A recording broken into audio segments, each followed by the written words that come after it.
పాపం కేసీఆర్ సార్‌కి ఫామ్ హౌస్‌లో ప్రశాంతత లేకుండా పోయిందంట. పార్టీ ఓడినప్పటి నుంచి ఆయన ఫామ్ హౌస్‌కే పరిమితమయ్యారు.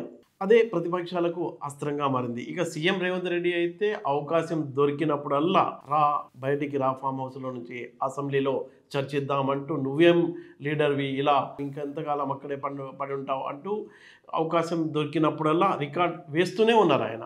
ఇంకా మరోపక్క చూసుకున్నట్లయితే బీఆర్ఎస్ నేతలు రేపో మాపో పులి వస్తాది అంటూ వాళ్ళు ఒక మేకపోతు గాంభీర్యం ప్రకటిస్తూ ఉంటారు.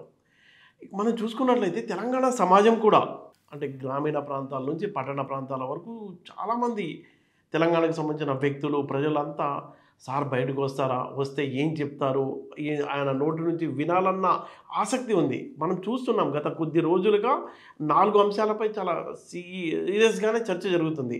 ఒకటేమో పార్టీ విలీనం గురించి, దానిపై కేసీఆర్ సార్ ఏం మాట్లాడతారు వినాలని తెలంగాణ సమాజం కోరుకుంటుంది. అంటే ఈ పార్టీ విలీనం బీఆర్ఎస్ పార్టీ బీజేపీలో విలీనం అవుతుంది అని ఎవరన్నా ప్రతిపక్షాలు చేస్తే అది వేరే మాట. కానీ ఆయన గారాల పట్టి కవితే 4, 5 సార్లు చాలా సందర్భాల్లో ఆమె జైల్లో ఉన్నప్పుడు, కేటీఆర్ ఢిల్లీకి వచ్చినప్పుడు ఆ పార్టీ విలీనానికి సంబంధించి చర్చలు జరిగాయని ఆమెనే చెప్పడంతో ఈ అంశంపై అసలు తెర వెనుక ఏం జరిగింది? ఎందుకు అలాంటి పుకార్లు వచ్చాయి? పుకార్లా? నిజమా? అబద్ధమా? అసలు కేసీఆర్ ఏం చెప్తారు దీనిపైన? పార్టీ విలీనానికి సంబంధించి జనం చాలా ఆసక్తిగా వెయిట్ చేస్తున్నారు. ఇక మనం చూసుకున్నట్లయితే కవిత దూకుడు, ఎమ్మెల్సీ కల్వకుంట్ల కవిత చాలా దూకుడుగా వ్యవహరిస్తున్నారు. డాడీకి లెటర్ రాసినప్పటి నుంచి నిన్న మొన్న మనం చూసాం ఇక్కడ ఇందిరా పార్క్ దగ్గర ధర్నా వరకు ఎక్కడ కూడా బీఆర్ఎస్ జెండాలు కానీ కండువాలు కానీ కనిపించడం లేదు. అంత సొంత ఎజెండానే జాగృతి జెండా కనిపిస్తుంది. చాలా దూకుడుగా వ్యవహరిస్తున్నారు ఆమె. ఇష్టం వచ్చినట్టు కామెంట్స్ కూడా చేస్తున్నారు. అయితే ఆమె దూకుడుకు కళ్ళెమేస్తారా? ఎందుకు ఆమె అలా బిహేవ్ చేస్తున్నారు? ఏం చేయాలి? అంటే కేసీఆర్ స్పందన కవితకు సంబంధించి ఎలా ఉంటుంది? ఆమె ఎందుకు అలా ప్రవర్తిస్తున్నారు? దీని వెనకాల ఏముంది అనే దాని మీద కూడా జనం కేసీఆర్ నోటితో వినాలి అని చాలా ఆసక్తిగా ఎదురు చూస్తున్నారు. ఇక మనం మూడో విషయాన్ని కనుక చూసుకున్నట్లయితే బీసీ రిజర్వేషన్లకు సంబంధించి కాంగ్రెస్ పార్టీ బీజేపీ మధ్య యుద్ధమే జరుగుతుందని చెప్పుకోవచ్చు.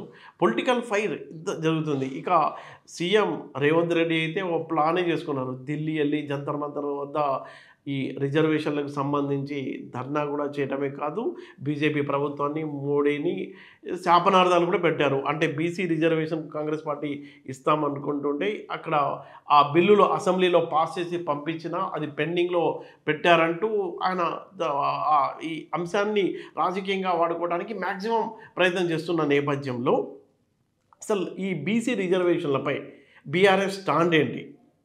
అనుకూలంగా మద్దతు ఇస్తారా, లేకపోతే మద్దతు ఇవ్వరా అంటూ కేవలం తెలంగాణ సమాజమే కాదు బీసీ సంఘాలన్నీ కేసీఆర్ ఒపీనియన్ ఏంటి, ఆయన ఏం చెప్తారు అని వెయిట్ చేస్తున్నారు. ఇక 4వ విషయం అది ఒక కాళేశ్వరం. ఏ ప్రాజెక్ట్ అయితే కేసీఆర్కు ఒక హైప్, ఒక ఇమేజ్ ఇచ్చిందో అదే ప్రాజెక్ట్ పార్టీ ఓడిపోవడానికి కూడా అదే కారణంగా మనం చెప్పుకోవచ్చు. చాలా విశ్లేషణలు వచ్చాయి.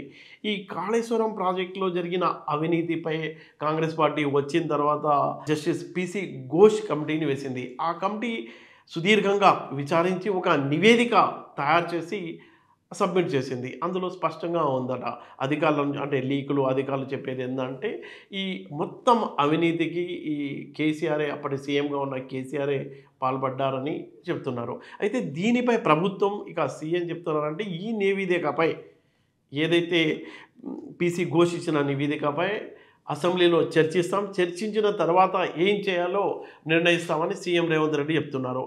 అయితే దీనిపై ఇంతవరకు మాజీ ముఖ్యమంత్రి కేసీఆర్ స్పందించలేదు. కనీసం మీడియా ముందుకు వచ్చినా ఆయన మాట్లాడలేదు. ఈ 4 అంశాలు, ఒకటేమో పార్టీ విలీనం పైన, అలాగే కవిత దూకుడు పైన, ఇంకొకటి బీసీ రిజర్వేషన్ల పైన, కాళేశ్వరంపై పీసీ ఘోష్ ఇచ్చిన నివేదిక పైన కేసీఆర్ ఏం చెప్తారో ఆయన నోటి నుంచి వినాలని మొత్తం తెలంగాణ సమాజం వెయిట్ చేస్తుంది.